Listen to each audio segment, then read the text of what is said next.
Hey guys, Jared here, and today we're going to be benchmarking two similar laptops to compare the older Nvidia 970M against the newer 1050 Ti to see just how much better the newer Pascal-based card performs and find out if it's worth upgrading to.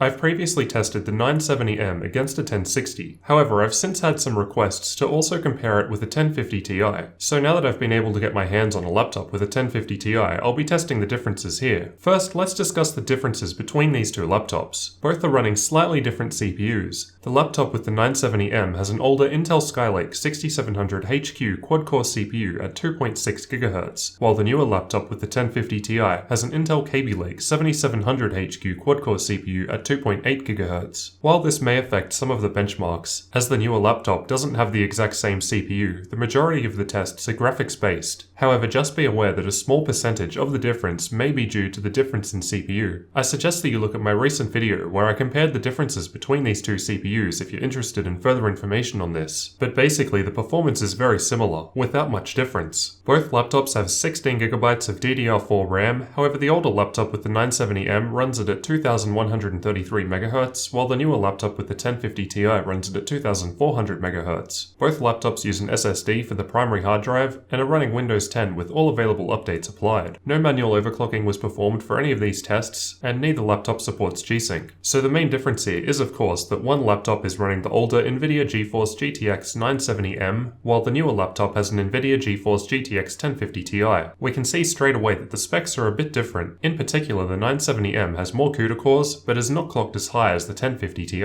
Let's take a look at our benchmarks and find out how each of these cards perform. We'll cover both real-world gaming benchmarks in terms of frames per second, as well as the results of some benchmarking tools. First we'll start with the gaming benchmarks, as these are most useful. I've tested Battlefield 1, Grand Theft Auto 5, The Witcher 3, and Shadow of Mordor on both laptops. In Battlefield 1 I used Ultra settings with a 1080p resolution. With both DirectX 11 and DirectX 12, both the 1050 Ti and 970M performed basically the same. In Grand Theft Auto 5 I tested with FXAA on with MSAA set to 8, with a 1080p resolution and VSync off. We can see that the results here are quite a bit different, where the 1050 Ti came out ahead. In The Witcher 3 I used the Ultra preset and disabled VSync and Nvidia Hairworks, and again ran at a 1080p resolution. Once again, both graphics cards performed very close to each other. In Shadow of Mordor with Ultra settings at 1080p, the 1050 Ti is quite ahead, just like the GTA test. The results are pretty interesting. Different games obviously use a different amount of CPU or GPU resources. Now onto the benchmarking tools. While a useful indicator, note that these results are generally less practical compared to the real-world gaming tests previously shown. In Heaven benchmark with the quality set to Ultra, tessellation on Extreme, and Anti-Aliasing on 8 at 1080p, the 1050 Ti scored 36 frames per second, while the 970M was only slightly behind at 34 frames per second. Valley benchmark produced a similar result. With the quality set to Ultra and Anti-Aliasing on 8 at 1080p, the 1050 Ti scored 39 frames per second, while the 970M was again just 2 frames per second lower. With the 3D Mark, TimeSpy, and Firestrike benchmarks, I'm only looking at the graphics scores here rather than overall scores, as that's more useful for our purposes. We can see that in both cases the 1050 Ti is only slightly ahead here. Finally, let's check the temperatures of each card during the testing. Keep in mind that the unique cooling solutions in each laptop are a factor, so this isn't a perfect comparison. In my testing with an ambient room temperature of 20 degrees Celsius, I found the 970M to run a little cooler at idle. However, it was a little hotter compared to the 1050 Ti under load. But again, this will vary depending on the cooling solution of each laptop. So as expected, the 1050 Ti came out on top in most tests, performing around 10.7% better on average compared to the 970M. Although it only seems to be so high due to the results of GTA and Shadow of Mordor, which performed around 40% better with the 1050 Ti. So is it worth upgrading to the 1050 Ti if you already have a 970M? Definitely not. Based on these results, that doesn't really seem worthwhile. You'll only be looking at a small improvement overall. If on the other hand you're considering buying a new laptop with either of these cards, then I'd suggest the newer 1050 Ti, as in general it does perform a little better, and it ran a bit cooler for me. However, if you can get a good deal on a laptop with a 970M, you're probably going to get a similar gaming experience while possibly saving some money. As it's a bit older, there might be some good deals on them. I hope that this video has shown you the real-world differences in performance between the Nvidia 970M and 1050 Ti graphics cards, and helped you choose between them. Let me know down in the comments which graphics card you'll be getting in your next laptop and why, and leave a like on the video if you found the information useful. Thanks for watching, and don't forget to subscribe for future tech videos like this one.